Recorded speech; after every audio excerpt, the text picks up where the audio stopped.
আসসালামু আলাইকুম। ব্লকচেইন অত্যন্ত আলোচিত একটা বিষয়। ফাইন্যান্সে, সাপ্লাই চেইনে, ইভেন মেডিকেল সায়েন্সে বিভিন্ন জায়গায় ব্লকচেইন ইউজ হচ্ছে। জিনিসটি বহু চর্চিত, বহু ব্যবহৃত, বাট এটি সহজভাবে বোঝাটা একটু কঠিন।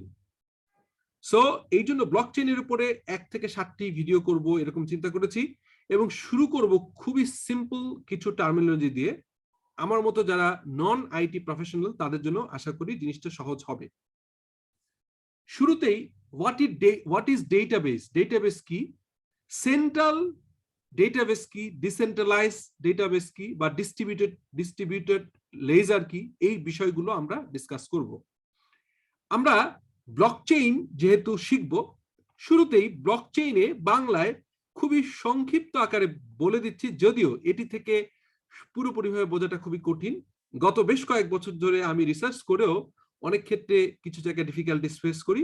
ব্লকচেইন সম্পর্কে আমরা যতটুকু জানি তা হচ্ছে, ব্লকচেইন হলো কতগুলো ব্লকের সমষ্টি। কতগুলো ব্লক থাকে, এই যে ব্লকগুলো দেখছেন এরকম সমষ্টি, যে ব্লকগুলো একটি আরেকটির সাথে বাঁধা থাকে এই যে চেইনের মাধ্যমে, এবং ব্লকের ভিতরে থাকে বিভিন্ন ডেটা। এই ব্লকগুলোর ভিতরে বিভিন্ন ডেটা থাকে। ডেটাগুলো নিয়ে একটা হ্যাশ তৈরি হয়, অর্থাৎ এই ডেটাগুলোর একটা কোডিং হয়, যে একটা কোড আবার পরের কোডের সাথে মিলানো হয়, সিনক্রোনাইজ করা হয় এনক্রিপশনের মাধ্যমে। সো এই ডেটাগুলো নিয়ে একটি হ্যাশ তৈরি করা হয়, এবং একটি ব্লকের হ্যাশের রেফারেন্স দিয়ে পরবর্তী ব্লকটি তৈরি করা হয়, অর্থাৎ এই ব্লকের হ্যাশ রেফারেন্স দিয়ে পরবর্তী ব্লক তৈরি করা হয়, এবং পরবর্তী ব্লকের হ্যাশ রেফারেন্স দিয়ে আবার তারপরেরটি ব্লক তৈরি করা হয়। ফলে কোনো একটা হ্যাশ ছুটে গেলে, হ্যাশের তথ্য যদি প্রপারলি না পাওয়া যায়, তাহলে টোটাল চেইনটাই ভেঙে যায়। আপনি যদি কোনো ব্লকের ডেটা চেঞ্জ করে দেন, তাহলে হ্যাশটিও চেঞ্জ হয়ে যাবে। এর ফলে ব্লকের মধ্যে চেইন ছিঁড়ে সম্পূর্ণ ব্লকটি ইনভ্যালিড হয়ে যাবে।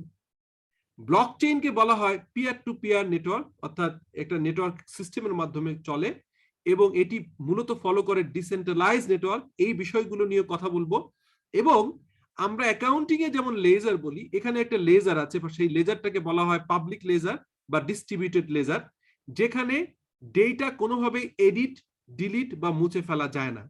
এই জায়গাগুলো ইন্টারেস্টিং। অনেকে মনে করেন মাইনিং মানে হচ্ছে নতুন করে বিটকয়েন তৈরি করা বা কোনো ক্রিপ্টোকারেন্সি তৈরি করা। No, mining is basically validating the data. এটা নিয়ে পরে কথা বলবো। আপাতত প্রথমটিতে আমরা যেটি বলবো, আমরা স্বাভাবিকভাবেই ব্লকচেইন বললেই মনে করি যে ব্লকচেইন একটা বিশাল অ্যাপ্লিকেশন, ক্রিপ্টোকারেন্সি অথবা bitcoin. No, it is very narrow sense use হয়। ব্লকচেইনের ইউজ আরো অনেক বেশি। সেটি করতে গেলে আমাদেরকে প্রথম পর্বেই ডিসকাস করতে হবে হোয়াট ইজ ডেটাবেস, এবং এই ডেটাবেজের ভিতরে আবার অফলাইন ডেটাবেজ এবং অনলাইন ডেটাবেজ আছে। আর আরেকটা ভাগ হচ্ছে centralise versus decentralise database. So এই জিনিসগুলো নিয়ে আমরা ডিসকাস করব। একটা ছোট্ট উদাহরণ, হোয়াট ইজ ডেটা। এই যে ধরেন আমি আমার অর্গানাইজেশনের 5 জন লোকের কাছে কিছু টাকা পাবো, মিস্টার তোফায়েল, মিস্টার জাহাঙ্গীর, আবির, মাহফুজ, এনামুল, ওনাদের কাছ থেকে কিছু টাকা পাওয়া যাবে। So receivable from name and this is amount. So এই যে মিস্টার তোফায়েলের কাছে 2000 টাকা পাওয়া যাবে, দিস ইজ এ ডেটা। আর যখন এইভাবে একটা এক্সেল শিটে আমরা সাজিয়ে লিখবো সবগুলো তথ্য, তখন হয়ে যাবে একটা ডেটাবেস। আর যখন এটি শুধুমাত্র আপনার পিসিতেই থাকবে, খেয়াল করেন, যখন এই ডেটাবেসটা শুধু আপনার পিসিতেই থাকবে, আপনি কারোর সাথে কানেক্টেড করবেন না, তখন এটাকে বলা হবে অফলাইন ডেটাবেস। আর ডেটাবেসের সংখ্যা সংক্ষিপ্তভাবে এভাবে বলতে পারি, ডেটাবেস হচ্ছে একটা টেবিল যেখানে ডেটাগুলো সুন্দরভাবে সাজানো এবং সংরক্ষিত থাকে। এরপরে আসেন, যখন আপনি এই যে অফলাইন থেকে অনলাইন করবেন, তখন আমরা জানি গুগল শিট আছে। আমরা গুগলের বিভিন্ন রকম সার্ভিস দিয়ে থাকি, পেইড এবং আনপেইড। সো এই যে গুগল শিটের মাধ্যমে যখন করবেন, আপনি স্প্রেডশিটের মাধ্যমে করবেন, তখন কিন্তু এই ডেটাটা আর অফলাইন থাকবে না, অনলাইন হবে। অর্থাৎ এর পাসওয়ার্ড শেয়ার করলে যে কেউ, আপনি বা কাউকে মেইলে কানেক্ট করে দিলে, এই স্প্রেডশিট থেকে সেই ডেটাটা দেখে নিতে পারবে। তখন এটাকে অনলাইন ডেটাবেস হবে। এটি লিমিটেড আকারে ইউজ করা হয়, কিন্তু যখন এইটাকে আরো বড় ডেটাবেস হয়ে যায়, অনেক বেশি ইনফরমেশন থাকে, তখন অনেক ক্ষেত্রে আপনারা ওন সার্ভার ইউজ করতে হয়। এখন আপনার পিসিতে যে এক্সেলের জিনিসটা লিখেছিলেন সরাসরি তো এভাবে সেভ হবে না, তখন MySQL নামে একটা প্রসেসে এটা কিন্তু সার্ভারে সেভ হবে। MySQL অলসো এ ডেটাবেস যেটি হচ্ছে আপনার গুগল শিট বা এক্সেলের মতোই, but this is A online এবং আপনার পিসি বেস, আপনার পিসিতে একটা সার্ভার করতে পারেন।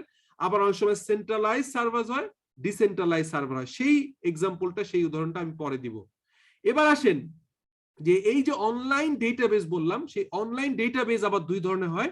একটাকে বলা হয় সেন্ট্রালাইজ ডেটাবেস, আর একটাকে বলে ডিসেন্ট্রাল অথবা ডিসেন্ট্রালাইজ ডেটাবেস। সেটি কেমন? ধরেন আমি উদাহরণ হিসেবে বলি, দবির নামে একটি ছেলের সঙ্গে শফিক কথা বলতে চায়। সো ইচ আদার যে ইনফরমেশন মেসেজ পাস করছে, লিখলো লেটস সে আসসালামু আলাইকুম, এই জিনিসগুলো কিন্তু হয়ে যায় তখন ডেটাবেজে লেখা হয়ে যায়। সেটি কিরকম?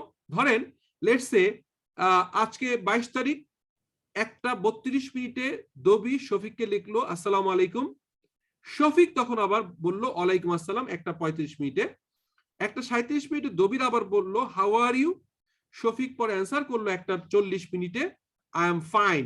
সো এই যে তথ্য আদান প্রদান হলো, এটিও কিন্তু একটা ডেটাবেস হয়ে গেল। এবং হোয়াটসঅ্যাপের সেন্ট্রাল সার্ভারে কিন্তু এইভাবেই সমস্ত জিনিসগুলো লেখা থাকে, যার ফলে কখনো কখনো আপনার সেট হারিয়ে গেলেও নতুন সেট ইনস্টল করে আপনার নাম্বার বসিয়ে যখন ইনস্টল করেন হোয়াটসঅ্যাপ, তখন আগের লেখাগুলো পাওয়া যায়, কারণ আপনার ফোনের ডেটাবেস এখানে ইউজ করা হয় না, এখানে ইউজ করা হয় হোয়াটসঅ্যাপের সেন্ট্রাল ডেটাবেস।